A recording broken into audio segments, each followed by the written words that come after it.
I counted the gun ports as they came out of transit. Not a figure of speech.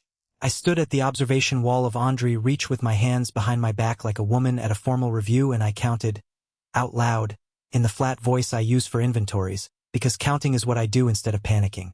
9 hulls. Bone white. Unpainted. Unmarked. No livery of any kind. They came into the light of our star, and they were enormous. And I counted 41 gun ports on the lead ship before I lost the line and had to start again. 41. On one ship. Behind me the entire Andre Relief Council watched in silence, and every one of them was assembling the same sentence.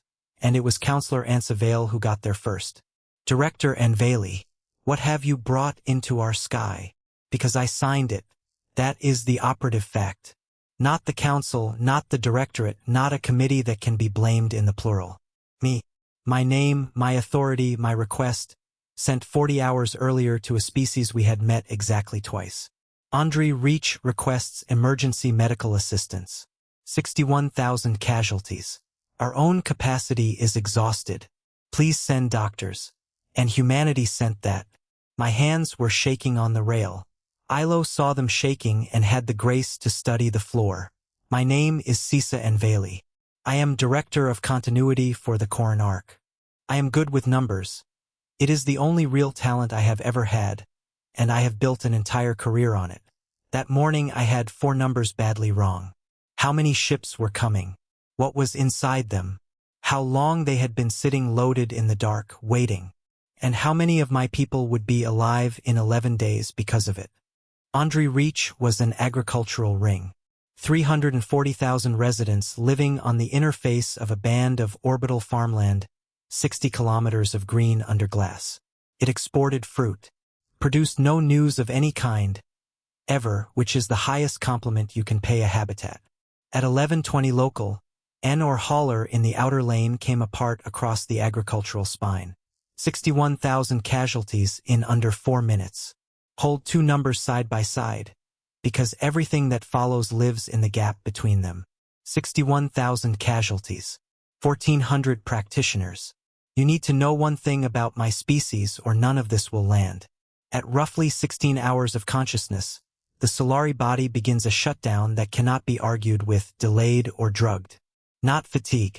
Not weakness of character. A wall. 16 up, 8 down, and that has been the shape of every Solari life for 400,000 years. We are not ashamed of it. We built the handover around it, and the handover is the finest thing we have ever made. No one carries it alone because no one can. It's carved into the lintel of my training hall.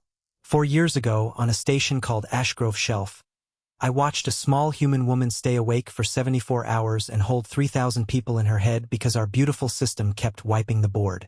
She lost the use of her left hand doing it. She has never worked a table since. So I built the office. 2 practitioners on offset cycles in every trauma ward in the ARC. No clinical function at all, 1 duty. Remain awake across the seam and hold the list, so nothing falls through the dark between one clean handover and the next. We call them the ones who stay. I have trained 411 of them. Ilo was my 4th.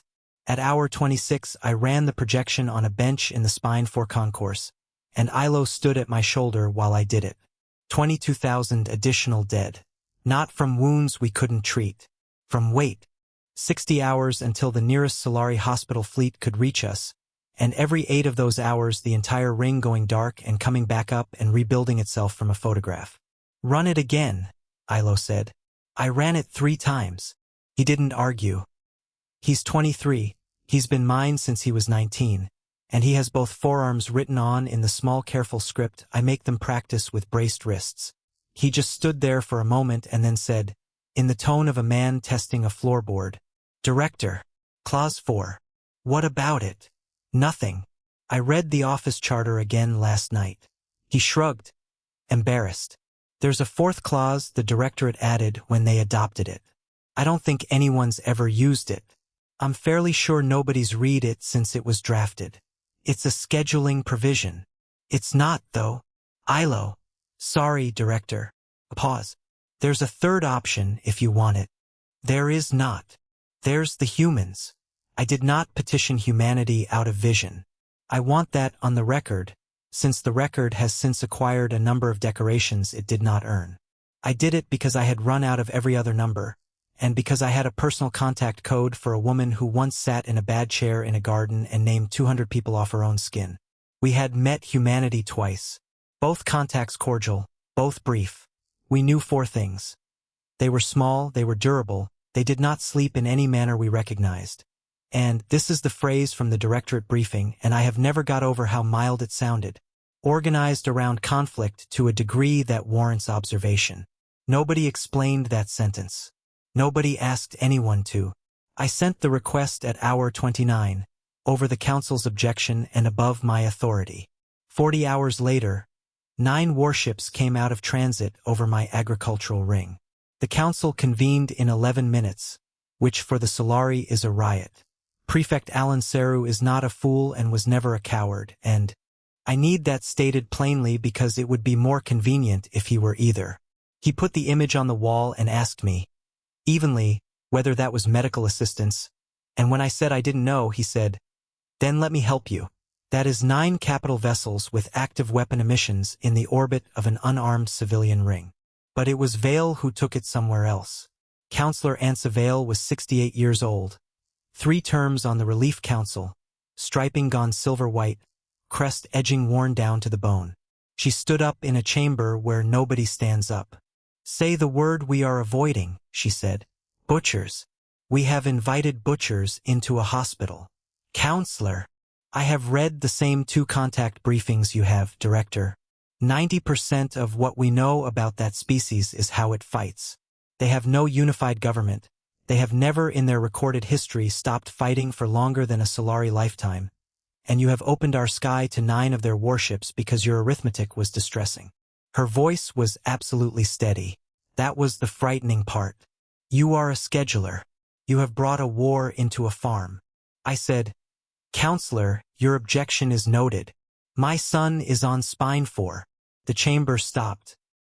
He has been listed as unlocated for 31 hours, Vale said. Renu Vale, 19, glasshouse technician, 3rd terrace. He is somewhere in a building you have just filled with armed strangers, and I cannot find him, and no one on this ring can tell me anything, because every 16 hours the people who knew go to sleep and the ones who wake up have to start again. She sat down. And in that whole chamber I was the only person who understood that she had just made my argument for me, and it would have been obscene to say so. Then somebody noticed the other number. It was a junior aide, I think. Someone at the back said, half to themselves, under 2 days? And the room went quiet in a completely different way because that was the wrong detail to notice and everyone noticed it at once.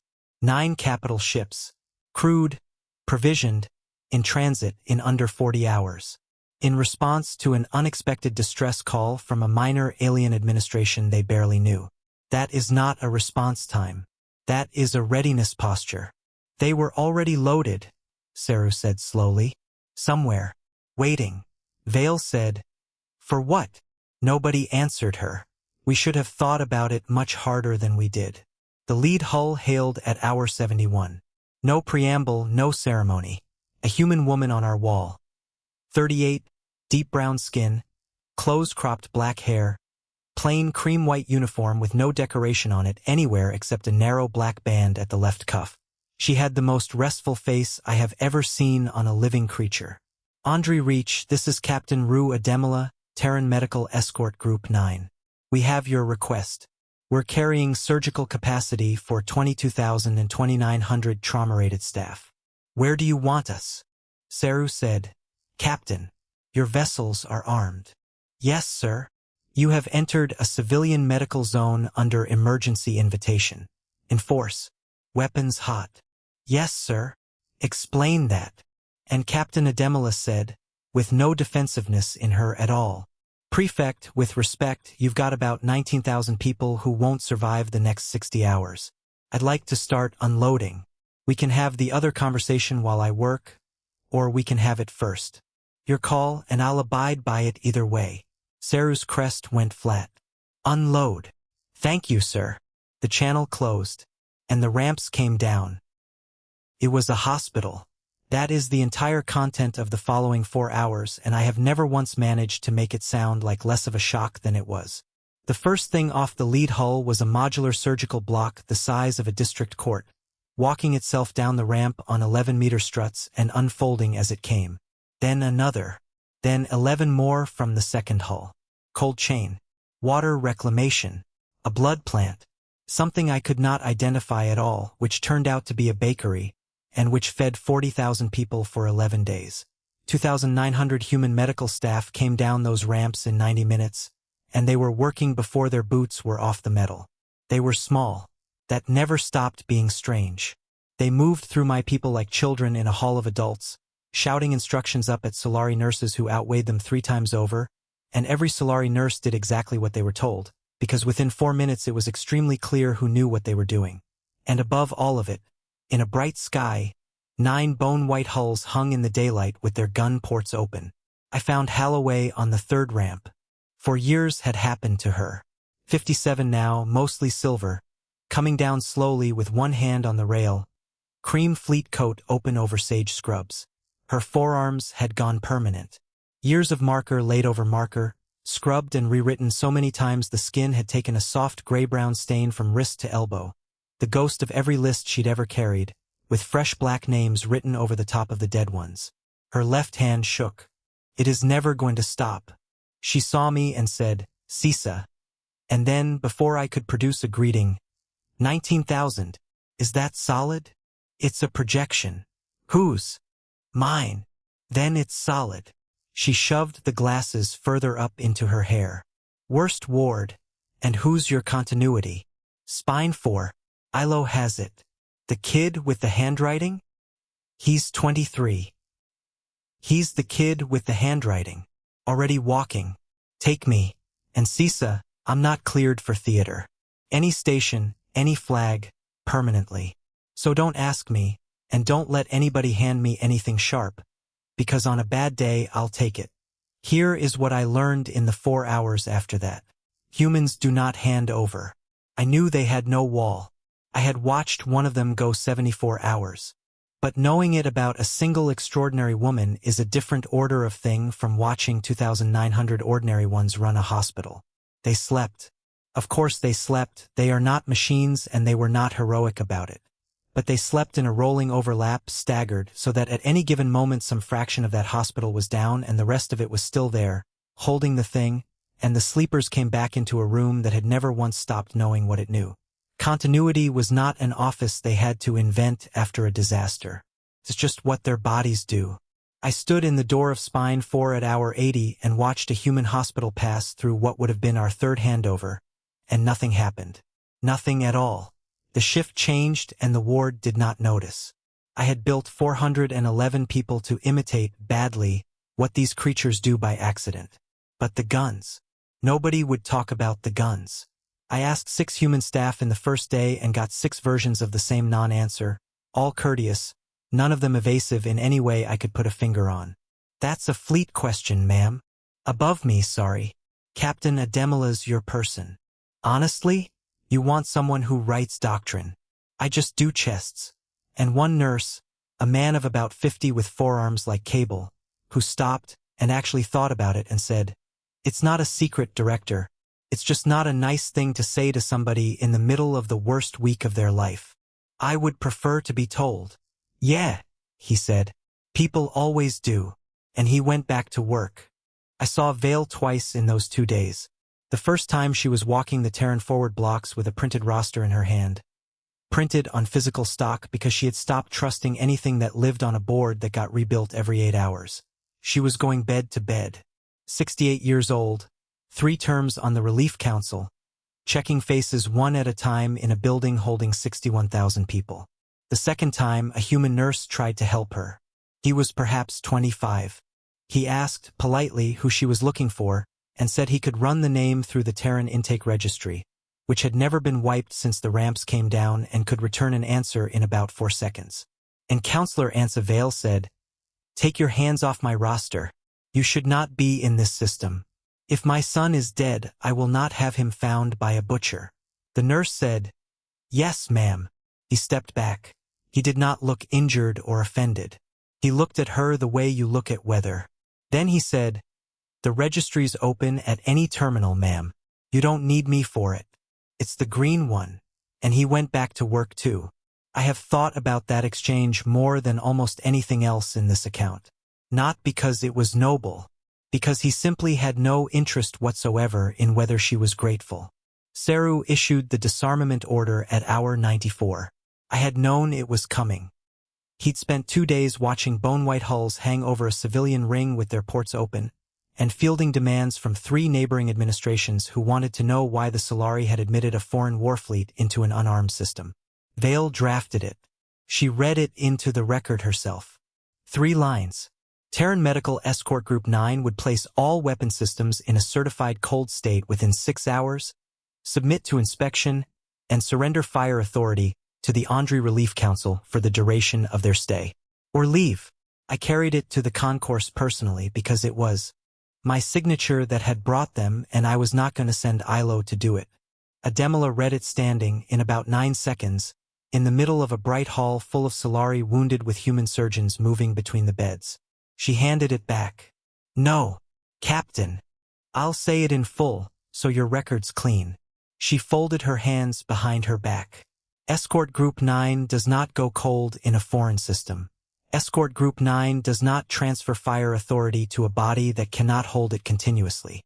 I'll pull my ships back to your outer marker if the prefect wants them further away. I'll take observers on every deck today, armed or unarmed, his preference. I will not disarm. You are guests here. Yes, ma'am. Then you will explain why. And Captain Ruidemila looked at me for a long moment, and something in that restful face finally moved. The first thing I'd seen move in it since transit. "Director," she said, "you asked us for doctors." "Yes. We don't have any of those." I didn't understand. I said so. "We stopped having those about 200 years ago." She lifted her chin very slightly toward the bright sky and the bone-white hulls hanging over the glass. "Doctors are what's inside it, ma'am. You can't order the outside off. It doesn't come off. It isn't equipment." She let that sit for a second. "It's the lesson." And behind her, quietly, in a voice that had gone completely flat, Dr. Ren Halloway said, "Sisa, come and look at your debris field." We looked at it in a bright side room off the concourse. Halloway, Ademila, Ilo, myself, and for human officers who never introduced themselves and never spoke. 90 seconds of external monitor footage. The cascade. "Play it at quarter," Halloway said. Ilo had the slate. He'd asked to bring it himself, which I noted at the time and understood later. "Director, I flagged this 11 hours ago, and I couldn't get anyone senior to look at it, because everyone senior kept going to sleep." He said it without any edge at all, which somehow made it worse. "It's not the footage. It's the intake times." "Explain." "Our report calls this a cascade. Single origin. Propagating failure." He put 2 curves up. "But spine 4 started filling before spine 1 did. Spine 1 is where the hauler hit. Spine 4 is 4 kilometers around the curve with no structural path to it, and it started taking casualties 11 seconds earlier. That's a monitor lag. That's what I assumed. So I pulled it from the ward logs instead, because the ward logs are mine and I know they weren't rebuilt." He looked up. "It's not lag, Director. It's a second event. There are 3, not 1, and the second one is on the opposite face of the hauler." Nobody said anything. Ilo added, apologetically, "You'd only see it if you were holding the list across all 4 handovers. Any single shift would just see their own 8 hours and call it noise." And Halloway, who had been about to say something, stopped. She stopped mid-breath. I saw her mouth close. She got up and walked to the screen and stood in front of it for what felt like a very long time, and then she put 1 finger on the second impact point, with her left hand, the bad one, which she never uses for anything, and she said, "Oh, you bastards. Doctor, it's a can opener," she said. She told me what that meant, and I am going to tell it the way she did, because she told it flatly and any warmth would be a lie. There is a pattern. It is very old. Humanity has seen it perhaps 40 times. You do not attack a populated ring. Rings are hard, rings shoot back, rings have friends. What you do instead is arrange an accident. Something structural and unglamorous. A hauler, a lane failure, something that will be written up as cascade by an exhausted investigator 11 months later, with a recommendation about clamp maintenance. Then you leave. And you wait for the relief. Because relief is soft. Relief is unarmed hospital ships and cold chain and pharmaceutical stock and heavy lift and 40,000 tons of the most valuable things a civilization owns. And it all arrives voluntarily, in one place at a known location with its doors open, staffed by the most skilled people that civilization has. And nobody points a weapon at any of it because it's a hospital. You don't harvest the disaster. The disaster is bait. You harvest the response. How long? I said. My voice came out wrong. Depends on the species. She was still facing the screen. Usually they hit at the first big vulnerability window after relief lands.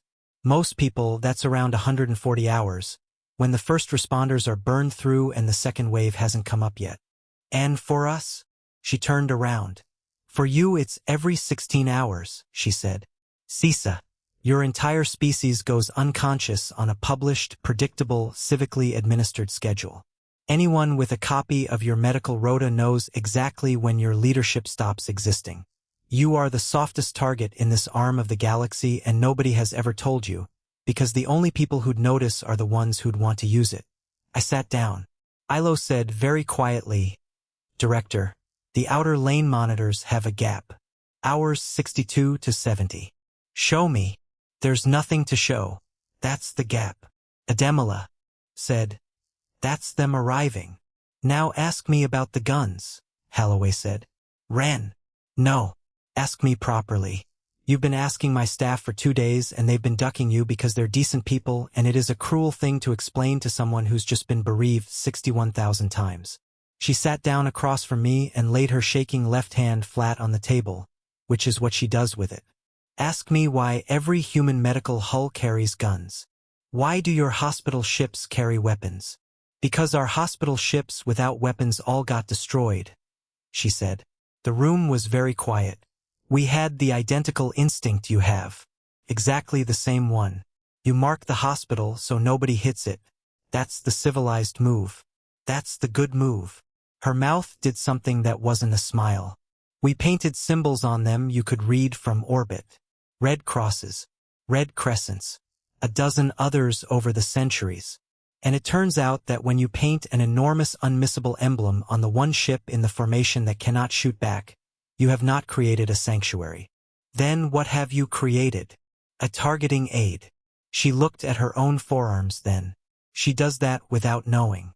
There were 9 of them, she said. The Meridian ships. 206 years ago. Unarmed, marked, protected under 11 separate treaties. Somebody hit them in the 3rd hour of a relief operation because they were the only soft thing in the sky. 11,000 dead. And most of them were lying down at the time. So you armed them. So we changed the rule. It's 4 lines, and every human alive can recite it. She said it the way you say something carved on a wall.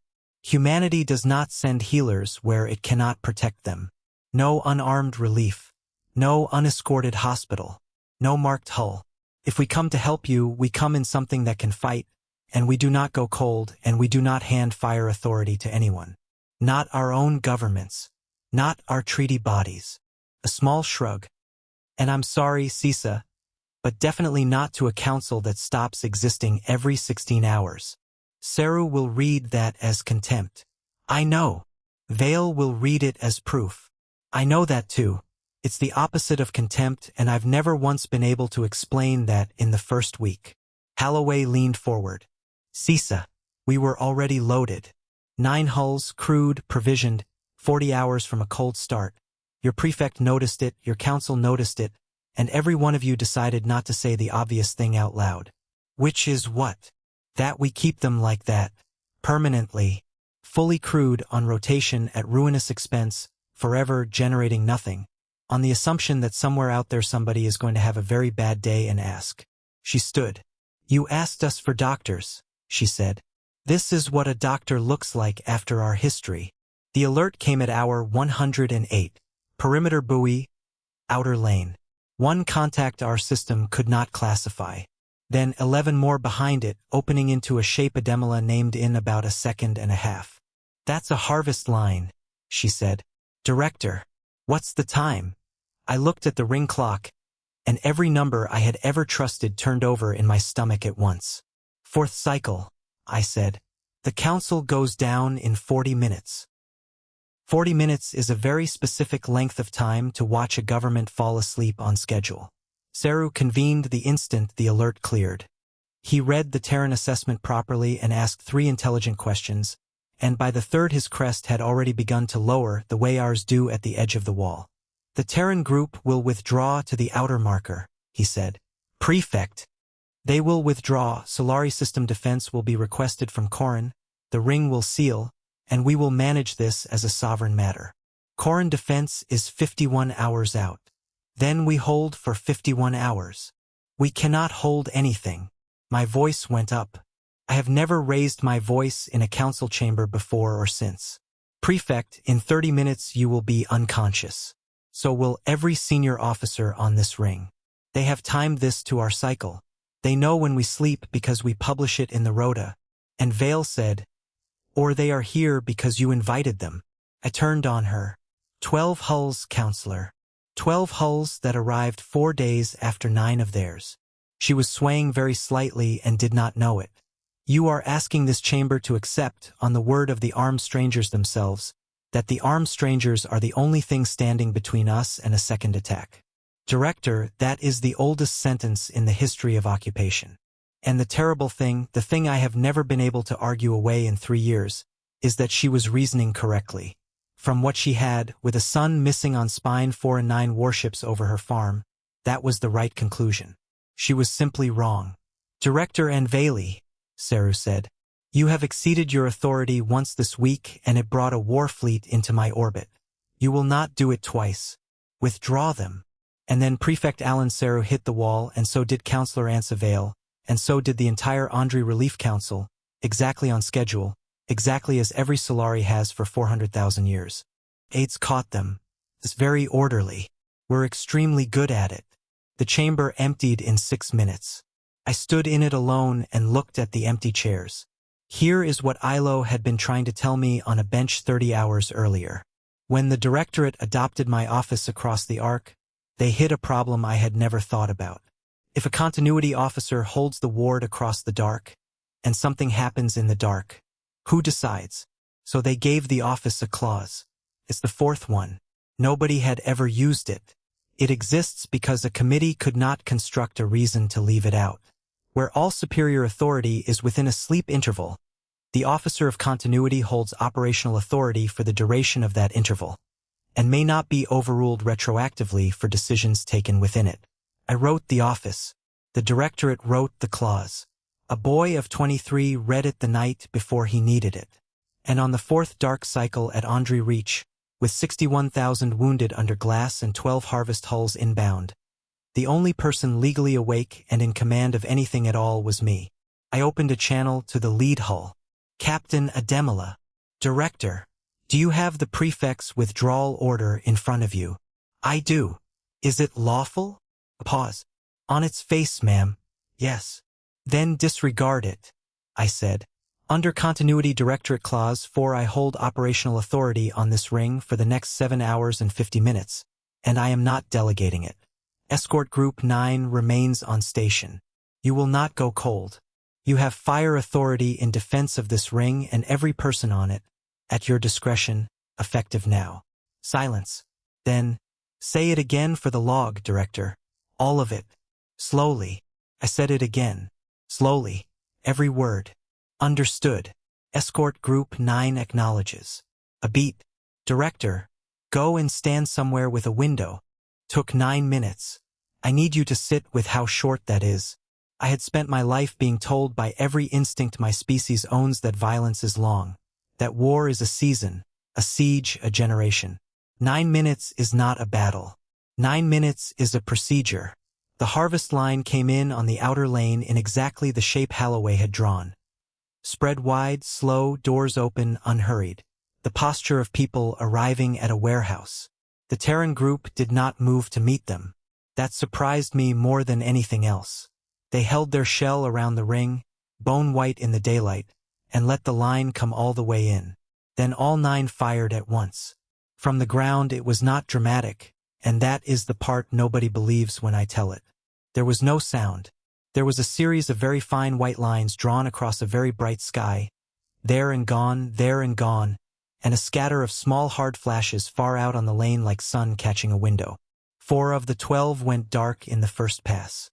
The rest turned, and the Terran group stopped firing. "Captain, they're withdrawing." "Yes, ma'am. They are within range." "Yes, ma'am." "Captain, they killed 61,000 of my people to set this trap, and you are letting them leave." "Director." Her voice did not change by a single degree. "I'm a medical escort. My job is that everything behind me stays alive. That's done. If I chase them, I'm not covering you anymore, and I have 22,000 people on my tables." A pause. "Also, ma'am, respectfully, I've got 800 casualties in my forward blocks who are somebody's family. If somebody comes to collect them one day, that's fine. That's a different conversation, and it isn't mine." The line stopped. The sky went back to being a sky. 9 minutes. It did not come free. I want that in the record too, because the version people tell now is cleaner than what happened. The 7th hull took a strike across her dorsal line in the second pass. She stayed on station. She did not move, she did not signal, she finished the engagement, and 11 minutes after it stopped, she started putting shuttles down on my apron. And for the first time in 4 days, human wounded came off a ramp onto Solari ground. 41 of them.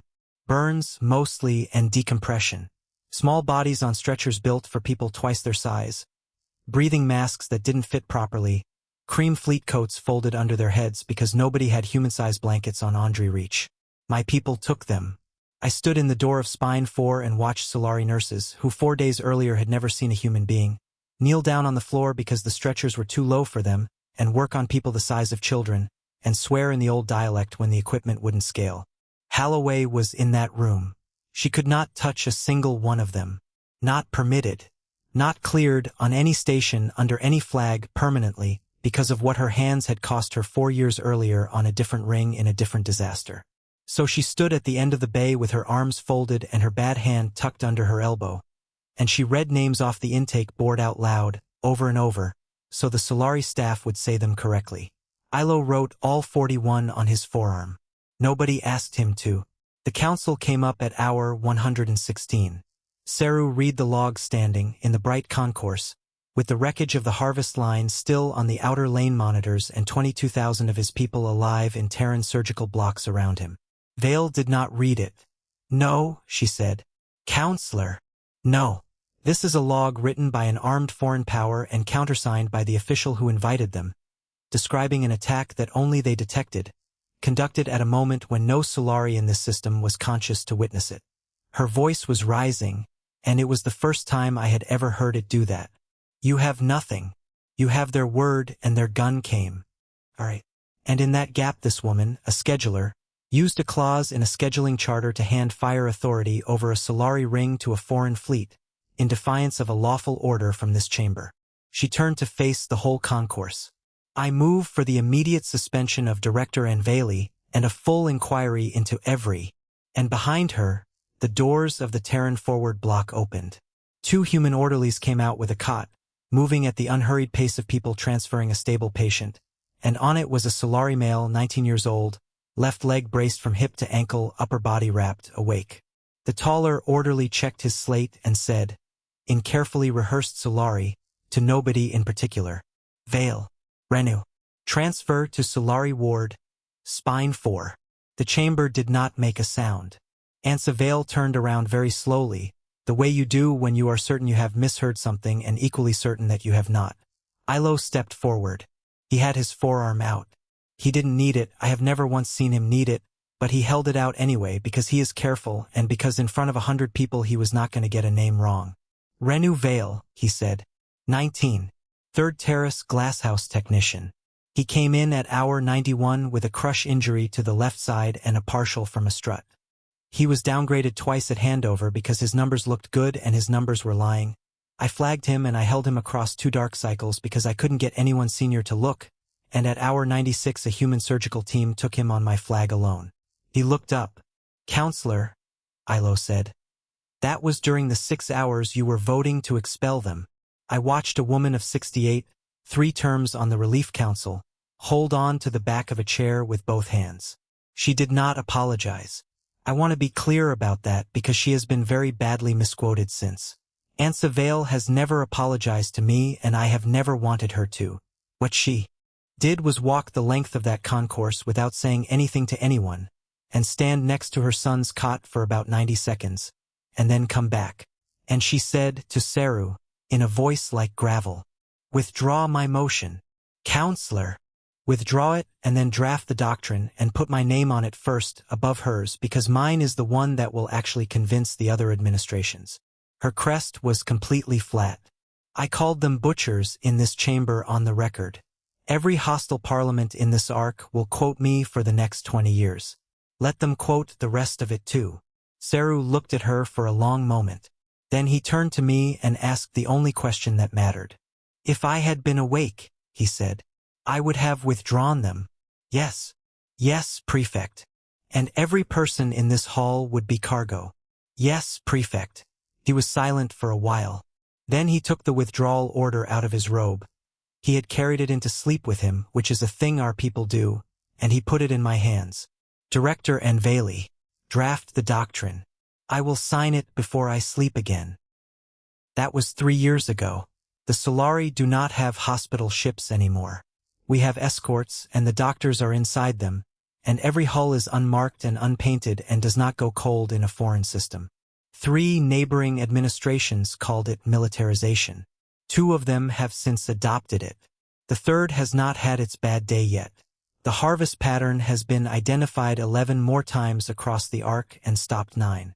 Both of the ones we missed were in systems with no continuity office. That is the argument I make now, constantly, in rooms full of people who do not want to fund one, and I make it badly, and I have not lost yet.